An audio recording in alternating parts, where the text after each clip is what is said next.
ऊपर आप जिनकी तस्वीर देख रहे हैं ना, इनका नाम है महुआ मोइत्रा।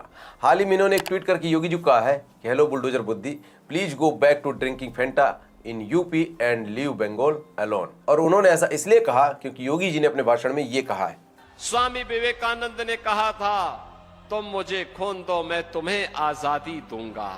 खैर, मोदी जी के तानाशाही के खिलाफ फ्लाइंग किस देते हुए इन मैडम जी ने शायद उसके आगे का वीडियो देखा नहीं, या फिर क्लिप की तरह आधा वीडियो डालकर कूल बनने की कोशिश कर रही थी। नेताजी का यह उद्घोष भारत की आजादी का मंत्र बन गया था। खैर, इनके कूलनेस का भूत लोगों ने इनके ट्वीट के नीचे कमेंट्स बॉक्स में जाकर उतार दिया था, लेकिन जिस तरह से योगी जी ने बंगाल की धरती पर आकर टीएमसी और उसकी पार्टी को आईना दिखाया है, उसका दर्द इनके ट्वीट में बराबर दिख रहा है। वैसे राजकुमार जी का एक पुराना डायलॉग है कि जिनके घर खुद शीशे के होते हैं वो दूसरों के घरों में पत्थर नहीं मारा करते, और आपने तो पूरा पहाड़ मार दिया है, तो अब जवाब देना तो बनता है महुआ जी।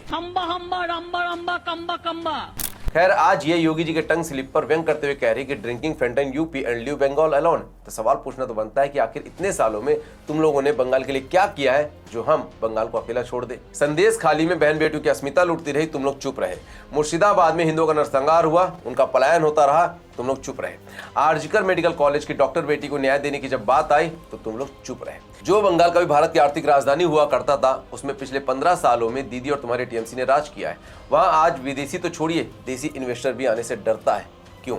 बंगाल, जिसके लिए लाखों हिंदुओं ने अपना रक्त बहाया, उस धरती पर खड़ी होकर आपकी पार्टी की नेता कह रही हैं कि उनके दिल में काबा और आंखों में मदीना बसता है। हमारे हृदय माझे काबा नयने मदीना, हमारे हृदय माझे काबा नयने मदीना। खैर, ये वही लोग हैं जिनके दिल में भगवान शिव के लिए कुछ इस तरह के विचार पनपते हैं। लेकिन सोचिए कि जिस धरती पर स्वामी विवेकानंद, नेताजी सुभाष चंद्र बोस, रविंद्रनाथ टैगोर जैसे कई महापुरुषों ने जन्म लिया, जिस धरती पर माँ काली और माँ दुर्गा की पूजा होती आई है, उस धरती को ये टीएमसी पार्टी के लोग काबा मदीना बनाना चाहते हैं। इसलिए फैसला अब आपको करना है कि बंगाल को काबा मदीना बनते हुए देखना है, या फिर माँ काली माँ दुर्गा की धरती को बांग्लादेशी रोहिंग्याओं और जिहादियों से मुक्त करवाना है। जय हिंद।